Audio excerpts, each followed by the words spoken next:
Masuk ke bagian kedua. Mengkafani jenazah. Perkara berikutnya dalam pengurusan jenazah adalah wakafinu fi thawbaihi, dan kemudian kafanilah. Disebutkan dalam riwayat Sahih Muslim dari Aisyah, kufina Rasulullah sallallahu alaihi wasallam fi thalathati aswab. Ini dalil yang menjadi landasan kita, Pak. Rasulullah sallallahu alaihi wasallam dikafani dengan menggunakan 3 kain putih sahuliyah dari kursuf. Tidak ada dalam 3 kain itu gamis dan sorban. Jadi memang langsung kain kafan. Kain putih yang bersih dan hanya dibuat dari bahan katun. Yang kita berikan ini adalah bahan katun, Mbak. Jadi kalau antum cari kain kafan di pasar, ya biasanya disiapkan tuh di toko-toko kembang. Namanya kain kafan. Jangan beli di situ, Pak, karena itu tipis. Tapi antum pergi ke toko bahan. Pak, saya minta kain putih. Ya tergantung tebal tipisnya, antum cari yang tengah-tengah, karena itu akan lebih lebar dan lebih bersih. Ya. Jadi jangan pergi ke toko kembang kain kafan, tapi ke toko bahan. Sesuai dengan ukuran jasad badan. Lebihkan pala 20, kaki 20. Kalau dia 160 tingginya, maka lebihkan 20 atas, 20 bawah. Jadi 2 meter antum beli. Demikian. Mengkafani jenazah adalah membungkus tubuh jenazah dengan beberapa helai kain putih dan menutup seluruh bagian tubuhnya. Hukum mengkafani jenazah fardu kifayah. Hukum mengkafani jenazah apa? Fardu kifayah. Sama hukumnya tadi ya. Sebagian orang melakukan, maka kewajiban bagi yang lain menjadi gugur. Sunnah-sunnah dalam mengkafani. Kain kafan yang dibeli dari harta yang meninggal. Jadi, kalau ada harta waris, ini disisihkan dulu, Pak. Berapa biaya kebutuhan? Saya nggak tahu, Pak, kalau di sini di Kota Legenda, pekuburannya di mana? Ada tempat pekuburannya? Di Pinjo. Itu bayar ya, Pak ya? Sewa? Sewa ya. Di Cipinjo masih murah, Pak. Jangan di itu ya, di Karawang. Al-Azhar ya. Memorial. Nah, itu seharga legenda, Pak. Seharga legenda, Masya Allah. Ratusan juta itu. Allah Akbar. Taib. Sewa kuburan. Bayar yang gali.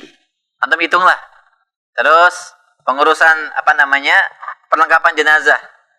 Kalau perlengkapan jenazah itu kisaran di 500 sampai 600 ribu, Pak, untuk lengkap ya. Nah itu anggaplah 1 jutaan itu untuk potong tuh dari harta si mayit. Makanya ya artinya cukup ini juga ya, cukup besar. Bagi sebagian teman-teman yang mungkin gak ada kemampuan untuk itu, makanya bagus untuk adanya dana sosial, tabaru, ya patungan dan seterusnya lah kita katakan, sehingga akan menjadi ringan bebannya. Sunnahnya kain kafan tadi, kain kafan berwarna putih. Ya, ibu-ibu juga walaupun suka pink jangan pakai pink ya, Bu. Ya. Favoritnya warna pink gitu kan. Warna putih, Bu.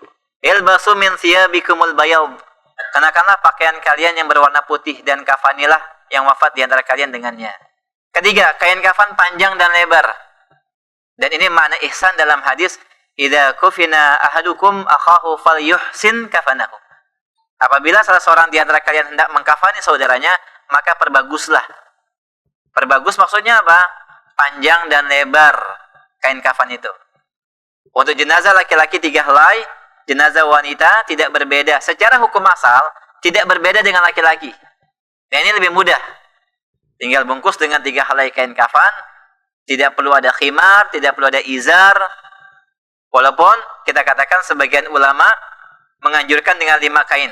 Nanti kita akan tampilkan videonya bagaimana mengkafani wanita dengan 5 kain kafan, ya. Dimana semuanya juga diambil dari kain putih itu, cuma hanya dibentuk saja, ya. Lanjut ya.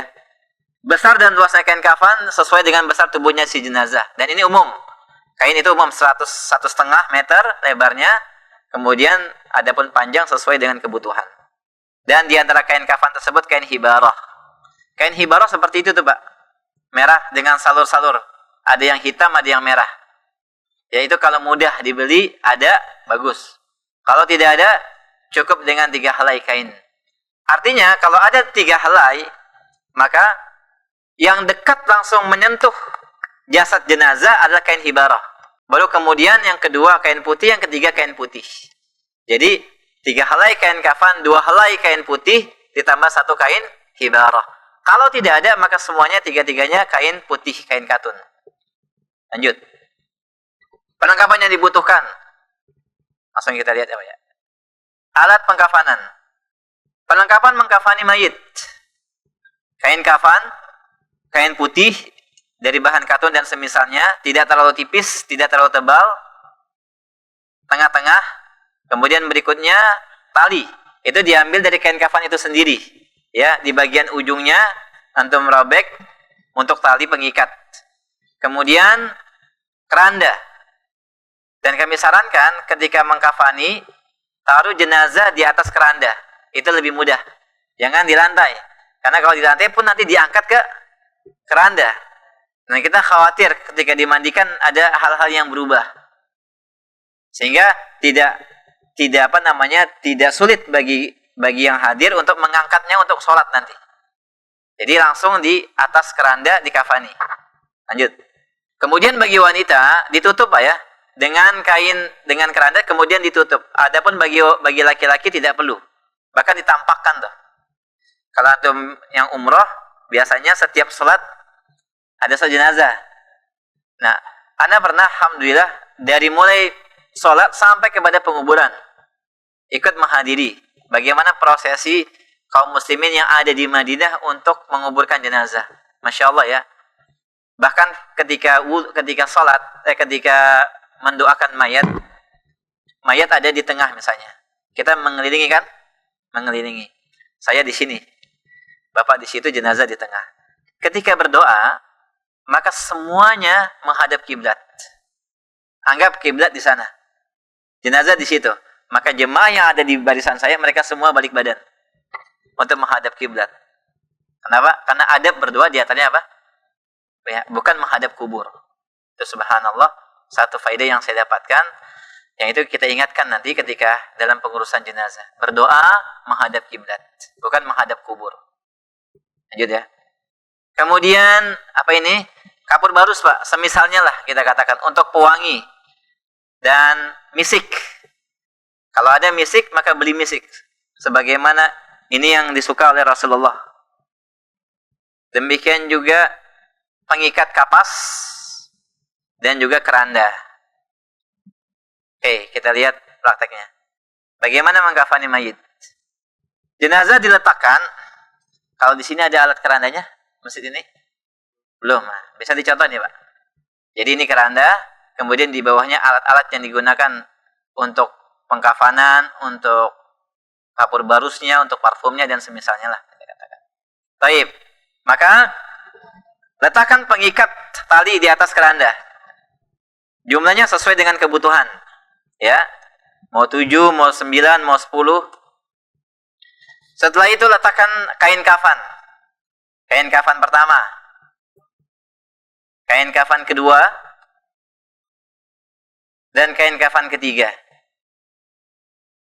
Kemudian kalau ada kapas medis, atau kalau tidak ada, ambil dari kain kafan, kemudian digunting kecil saja untuk diletakkan di bagian kubur dan duburnya sebagai pelapis. Kalau ada kapas medis, maka campurkan dengan kapas medis. Tabur sedikit dari kapur barus. Ya. Dan oleskan, bubuhi dengan apa namanya? Dengan misik di bagian-bagian tertentu di kain kafannya. Selepas itu, letakkan jenazah di atas kain kafan. Ini ada alatnya nih Pak, alat pengangkut mayit. Anda nggak tahu di sini ada atau tidak ya? Mudah banget. Selepas itu, dibubuhi mayit pada bagian anggota-anggota tubuhnya dengan minyak misik. Anggota wudu dari mulai kening hidung, kedua telapak tangan, lutut, dan ujung jari jemari kaki. Sudah dimandikan ya, ditambahi dengan parfum misik. Demikian juga di setiap lipatan-lipatan tubuhnya. Parfum ya. Selepas dalam keadaan baik, alhamdulillah, posisi tangan juga di kiri dan kanan, semuanya terbujur kaku dan jenazah sudah wangi, sudah harum. Lalu kemudian kita posisikan kain di atas kuburnya, duburnya. Lalu kemudian mulai dibungkus di bagian kanan terlebih dahulu. Lalu kemudian bagian kiri. Lalu keluarkan handuknya dari bagian bawah.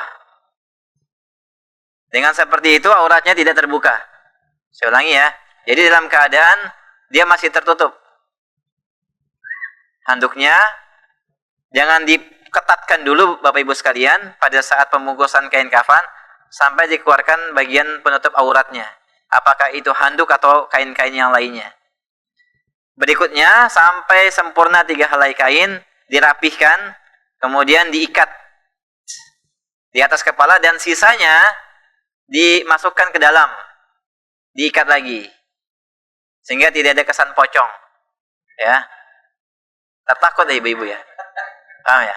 Kan lebih baik begini, nah lebih rapi kan, lebih cantik. Ikatan, simpul ikatan diletakkan di bagian kiri. Simpul ikatan letakkan di bagian kiri semua. Kan nanti si mayit akan bertelakan di bagian kanan kan, sehingga kalau pun mau dibuka bisa dengan mudah. Kalau mau dibuka, saya katakan. Siapa nggak sabar mau praktek? Ya. Baru dibungkus dengan kain tambahan. Ini untuk ikhwan. Dan ibu-ibu nggak ada bedanya dengan ikhwan. Taib. Sekarang kita lihat. Telah sempurna ya. Nah setelah itu Bapak, kalaupun mau disolatkan jadi mudah. Karena sudah di atas keranda. Ya. Pun ketika gotong enak. Karena ada pegangannya. Untuk ibu-ibu, kalau sekiranya dengan 5 helai kain kafan bagaimana? Kita lihat. Yang pertama tetap ya utuh kain kafan, demikian juga lembaran yang kedua utuh. Nah, bagian yang ketiga, keempat, kelima itu dipotong-potong kain kafan yang ketiganya. Satu untuk bagian jilbabnya, lihat, bagian kerudungnya dipotong seukuran penutup untuk menutup kepala. Yang kedua untuk bagian izar atau bagian baju kurungnya. 2 helai kain kafan yang utuh dilipat bagian 2, dilipat 2, kemudian tengahnya dilubangi agar bisa masuk kepala. Kemudian ditaruh bagian bawahnya dan bagian atasnya digulung.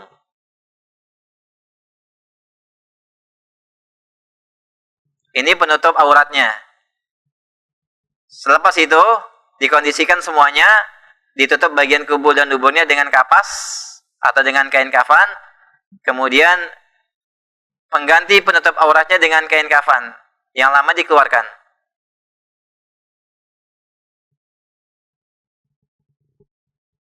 Nah itu penutup bagian. Yang kedua baju kurungnya dimasukkan yang tadi sudah dibolongi. Mafhum ya? Selepas itu dikumpulkan semua di sisi kiri dan kanan. Lalu kemudian nah ini kerudungnya dari kain kafan juga, tinggal ditutup kepalanya. Baru kemudian kain kafan yang kedua dan yang pertama menutup seluruh tubuh jenazah. Diikat, sama bagian atasnya juga dibalikan ke bagian depan. Kemudian simpul ikatannya diletakkan di bagian kiri dari tubuh jenazah. Tutup dengan keranda, kemudian ditutup lagi dengan kain. Selesai, alhamdulillah. Fadhil, kalau ada pertanyaan silakan. Lanjut ke bagian yang ketiga, salat jenazah.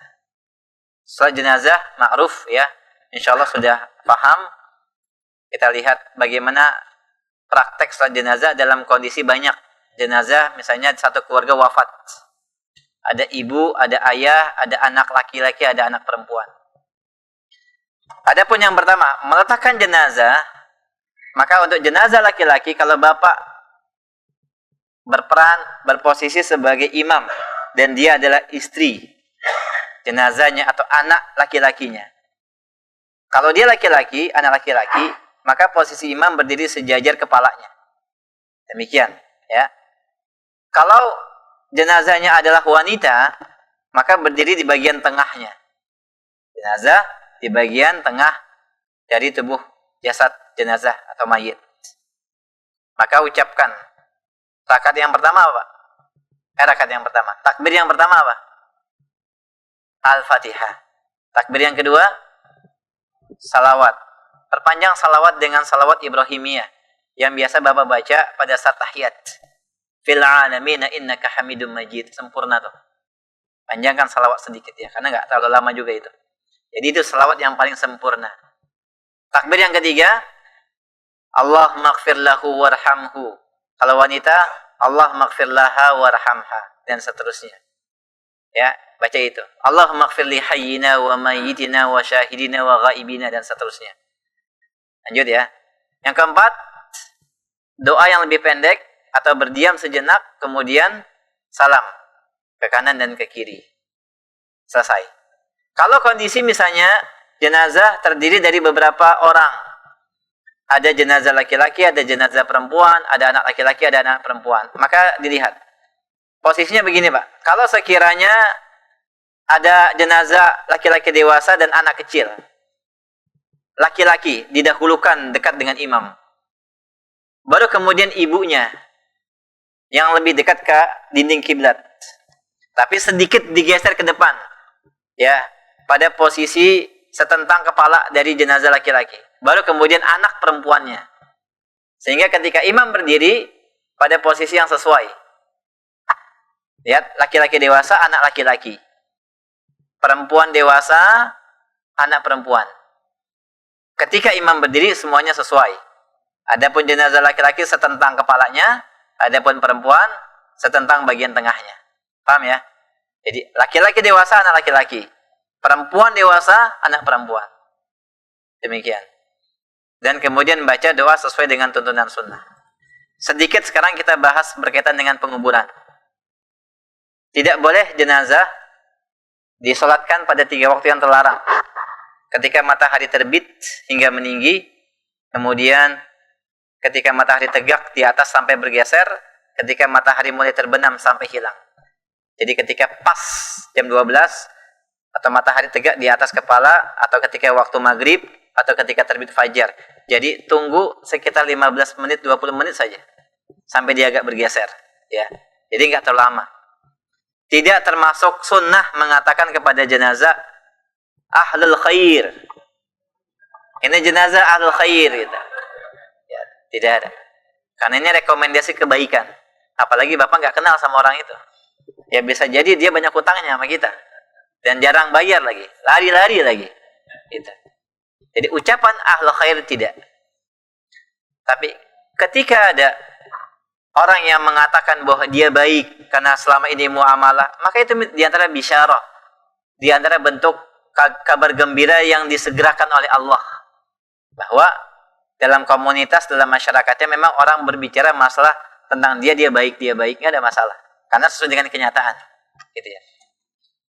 Disyariatkan untuk sholat jenazah atas anak kecil, walaupun masih dalam janin dengan sebab keguguran.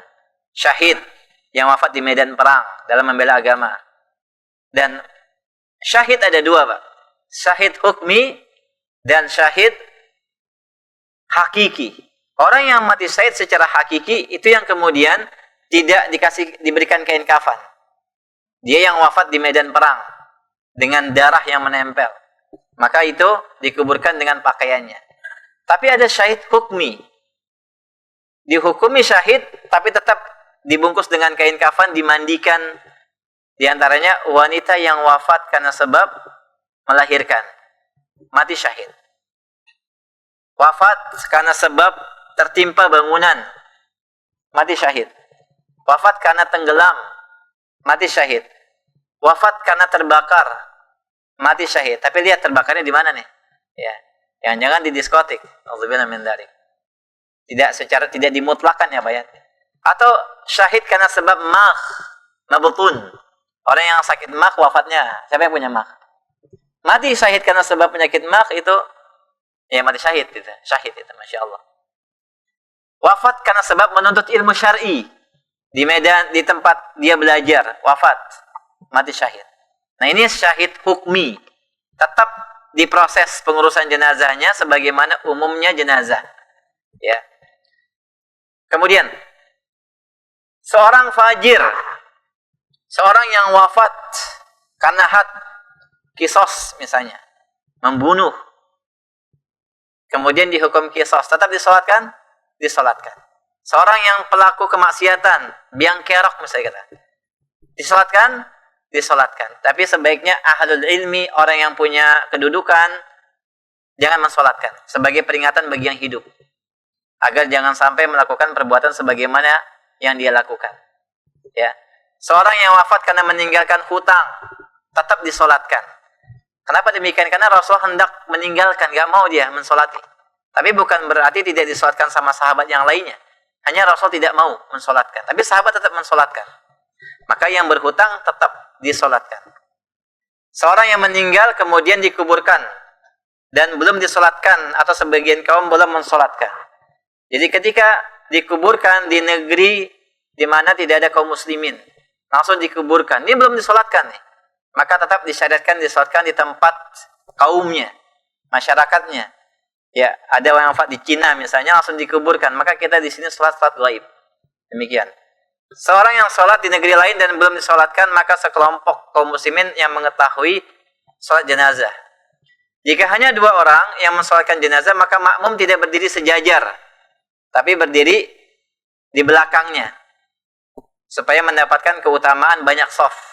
Kalau kita berdua, sholat kan begini ya Pak, sejajar. Tapi kalau sholat jenazah, yang temannya di belakangnya. Boleh melaksanakan sholat jenazah di masjid.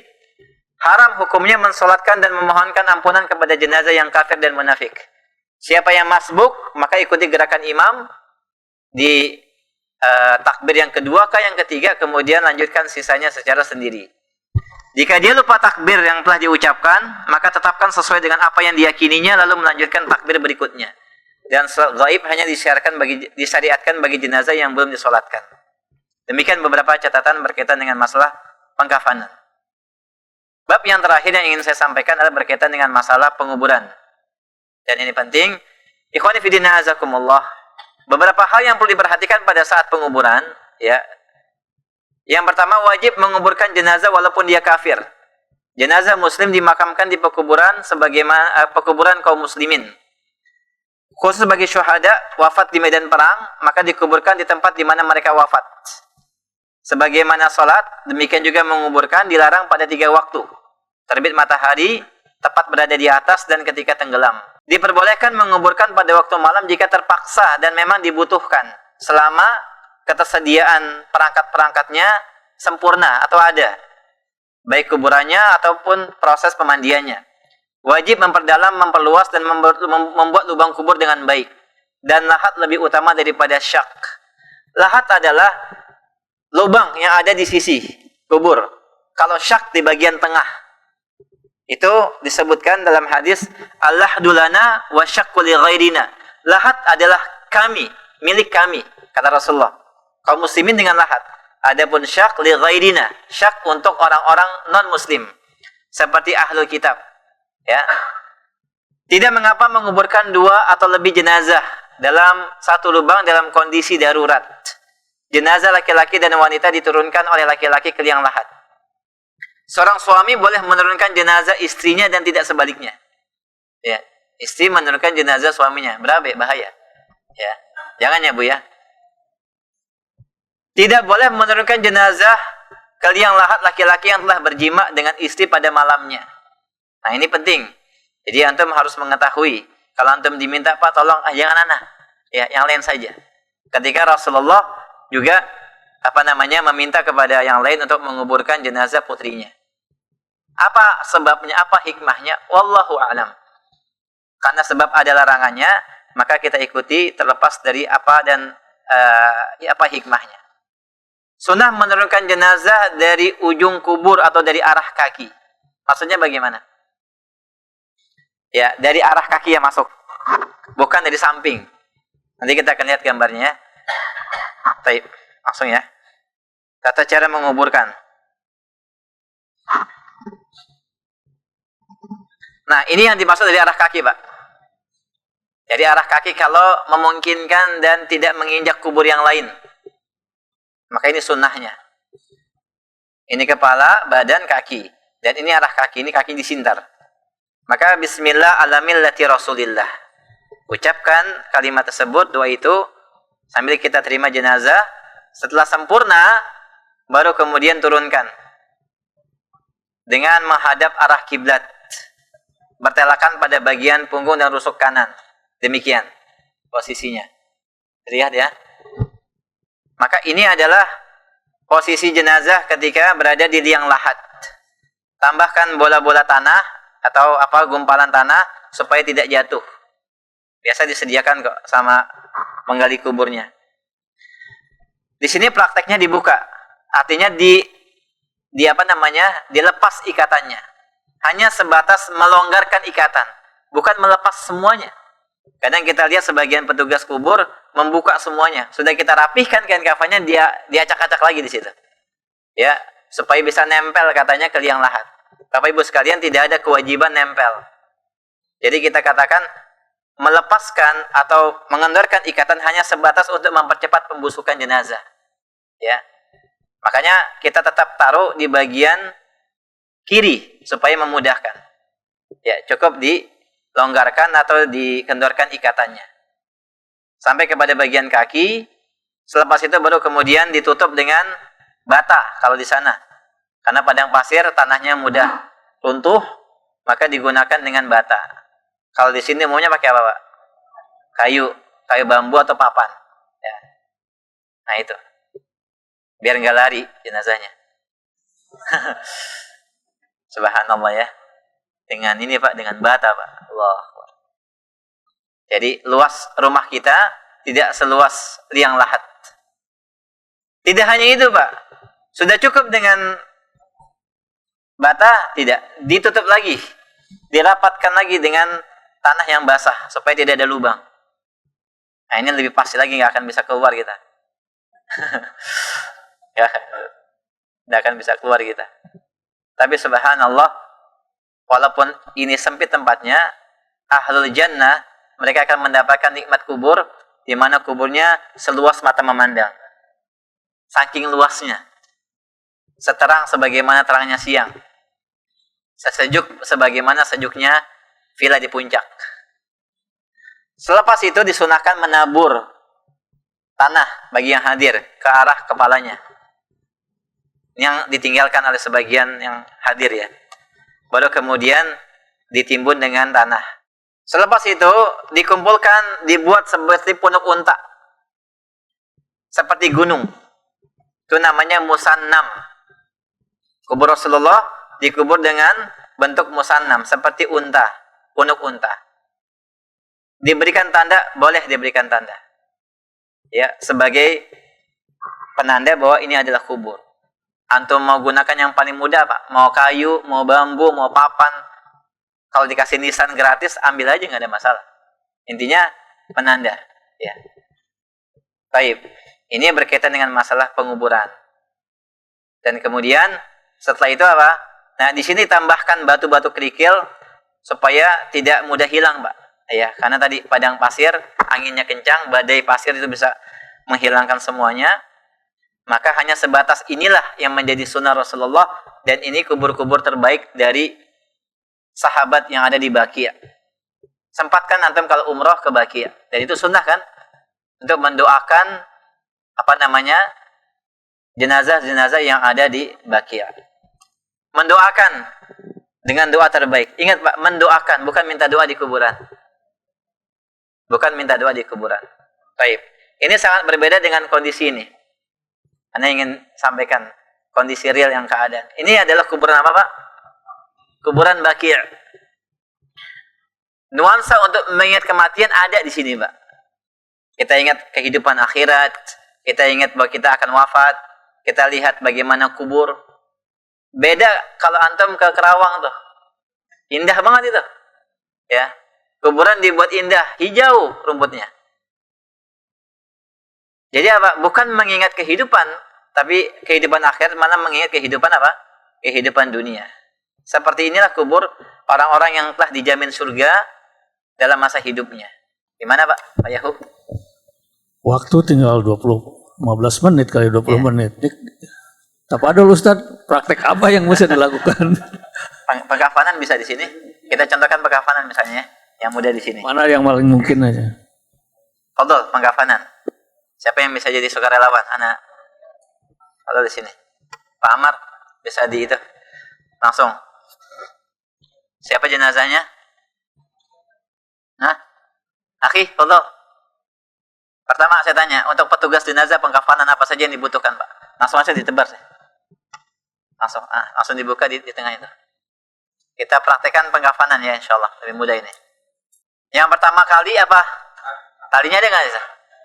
Kalau tidak ada dibuat aja apa? Digunting bagian pinggirannya. Itu masih segitu enggak kan? Alhamdulillah. Itu juga bisa dibagi dua lagi tuh Pak, ketebalan. Mantap. Ini jam terbang udah tinggi Pak.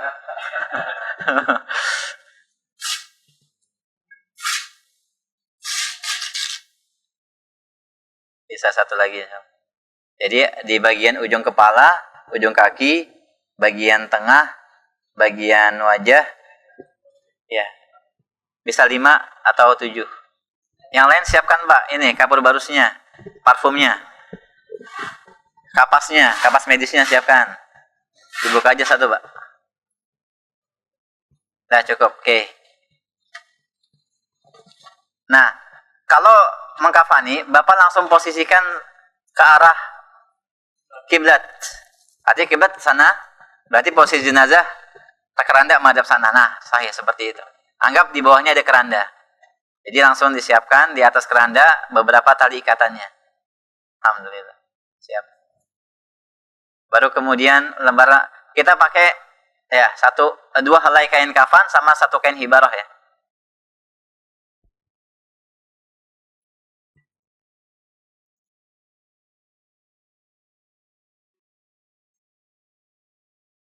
Satu kain hibarah Pak, coba. 1 kain hibarah. Nah itu. Baik. Demikian juga kalau kain ihram, maka diletakkan di bagian ketiga sini ya Pak. Kain ihram diletakkan di bagian ketiga. Nah, ini kan pendek kan? Jadi kalau antum mau bisa beli 2 sehingga kain hibarahnya ditumpuk jadi 1. Kalau tidak ada, maka digabungkan dengan itu. Ada 1 lagi bisa ahsan. Kalau 1 lagi pakai. Ini sudah disiapkan untuk ikhwan dengan akhwat ya, boxnya. Berarti coba disatukan.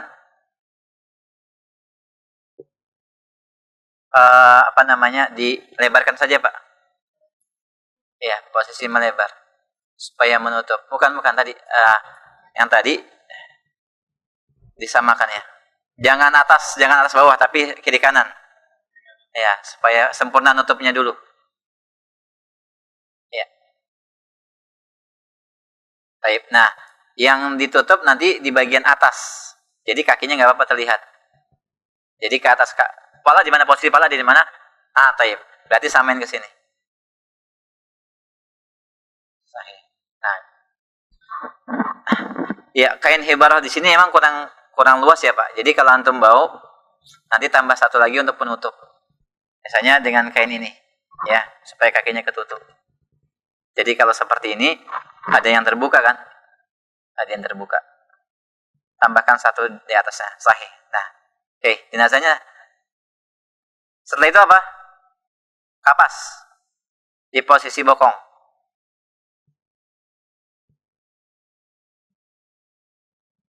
Sip. Cukup insyaallah. Nah, antum bisa bubuhi beberapa parfum. Nah, itu dia. Itu bisa diolesi ke beberapa di situ dikasih praktekan. Kemudian untuk kapasnya bisa dibubuhi kapur barus ya. Dah. Baik. Jenazah, fadhol. Ya, kapur barus juga antar itu ya, dihaluskan. Baik. Sekarang ditumbuk halus kemudian ditaburi di bagian kubul duburnya, bagian kapasnya. Lanjut. Fadhol jenazah. Siapa yang menjadi sukarelawan? Perwin. Datang Perwin. Insyaallah. Ini jenazah mengukur dirinya sendiri ya. Nah, antum harus benar-benar memposisikan tahu tuh berlebih kurangnya. Ya. Jangan sampai nanti udah ditaruh, diangkat lagi, ditaruh, diangkat lagi. Jadi yang mimpin untuk kemudian meletakkan di kain kafan harus memastikan presisi atas bawah. Kayaknya kurang ke atas dikit ya, Pak. Ya. Pak Punten, sedikit ke bawah ya. Oke. Apa yang dilakukan setelah ini? Sebelum kita lipat kain kafan, Tutup dulu. Dalam keadaan masih berhanduk. Kain luriknya mana? Itu pakai kain lurik apa? Kain jarik. Penutup aurat. Anggap masih. Itu yang putih handuk bukan, Pak? Iya, handuk aja handuk. Sahih. Iya, masya Allah. Hasan. Bubuhi apa? Bubuhi anggota wudhu dengan parfum. Coba bubuhi, silakan. Apa saja yang pertama, Pak? Dengan tangan ya, dengan tangan diginikan. Kening dan hidung. Demikian juga wajahnya nggak apa-apa semuanya. Terus apa lagi? 2 telapak tangan sahih. 2 ujung jari jemari kaki. Lutut juga bubuhi. Hasan. Sisa yang ada lipatan-lipatan tubuhnya. Bagian selangkangan, bagian ketiak, kemudian lutut dalam. Leher juga demikian. Habis. Setelah itu apa? Mulai.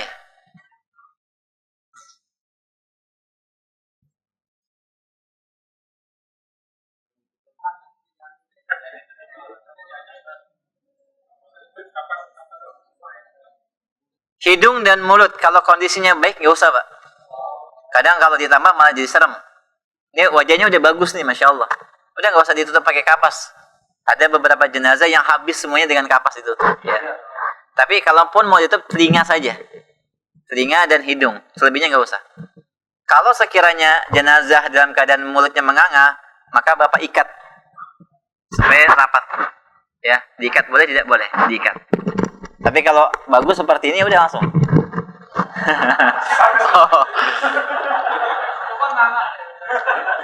Oke, kanan, kemudian kiri, kemudian kanan lagi. Oh ya, tarik dulu. Keluarkan handuknya.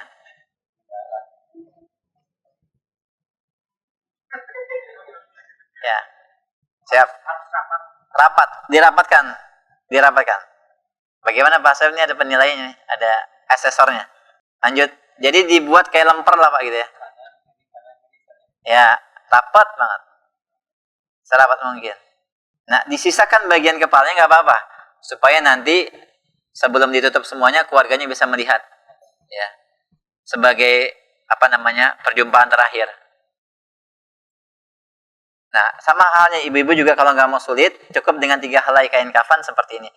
Kalau mau 5 helai nggak apa-apa, semuanya dibentangkan aja. Nggak usah dipotong-potong, tetap 5 helai, tapi nggak usah dipotong-potong sebagaimana yang pertama dan kedua dan ketiga. Ditutup semuanya. Diikat bagian atasnya. Kita contoh bagian atasnya ya. Pertama diikat dulu bagian ujungnya, Pak. Di bagian ujungnya dulu.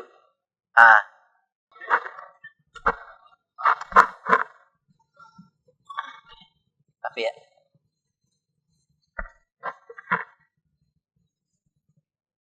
Simpulnya di mana? Simpul di kiri. Kalau sekiranya kain kafannya tipis, ditutupi bagian atasnya dengan kapas juga. Ya, baru kemudian nanti setelah selesai, maka diingat-ingat mana yang bagian pertama, bagian kedua, terus diingat-ingat, ditutup gitu. Ya, mafhum ya, selesai. Ada yang mau ditanyakan? Ibu-ibu paham semuanya? Tinggal praktek ya. Praktek sebenarnya. Kelas. Alhamdulillah. Ya.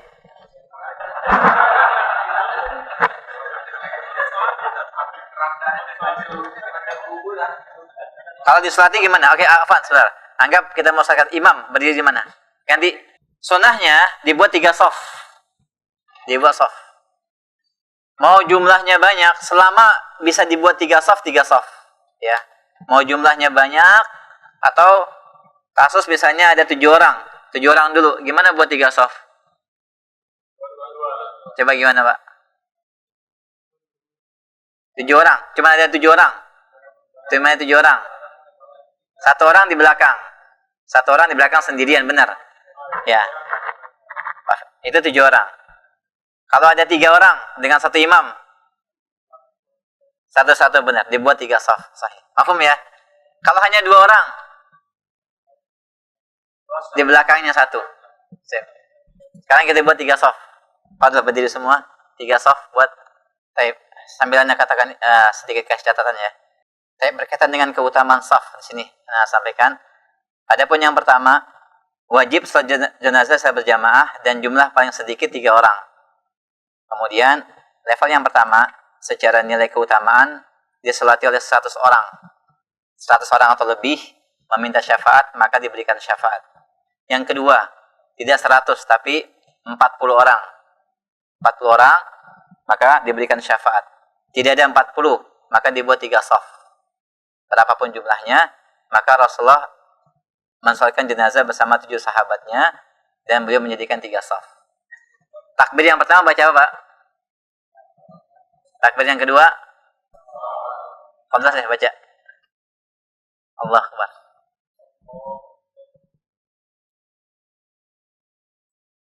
Jahar.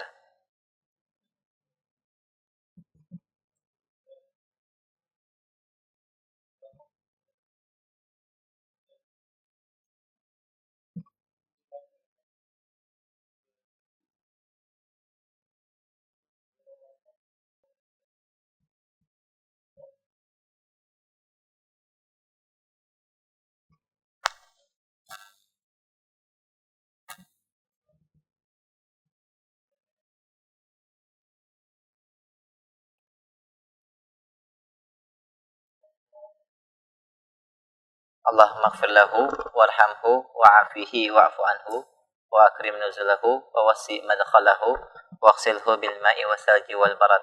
Lanjut. Allahu Akbar. Salam. Baik, alhamdulillah. Jazakallahu khair, Pak. Cukup. Itu beberapa praktek dari pengkafanan dan sholatkan. Cukup insyaallah. Berkaitan dengan proses pemandian, nanti Anda kirim videonya ya Pak Yahu, nanti bisa dipraktekkan juga sama teman-teman di sini, kapan waktunya bisa diagendakan. Baik, sampai sini pembahasannya, mudah-mudahan bermanfaat. Yang benar dari Allah Subhanahu wa taala, yang keliru dan salah dari kebaikan saya dan dari syaitan laknatullah. Saya ucapkan jazakumullah khair pada semuanya, dan kita tutup dengan kafaratul majlis. Subhanakallahumma bihamdik, asyhadu an la ilaha illa anta, astaghfiruka wa atubu ilaik. Assalamualaikum warahmatullahi wabarakatuh.